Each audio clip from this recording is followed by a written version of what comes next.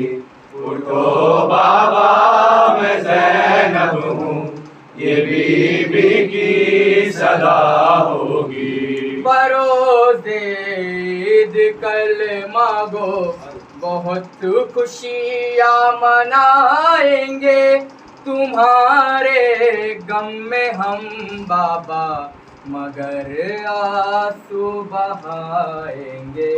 بتاؤ عید کیا بابا، بتاؤ عید کیا بابا، یتیموں کی بھلا ہوگی.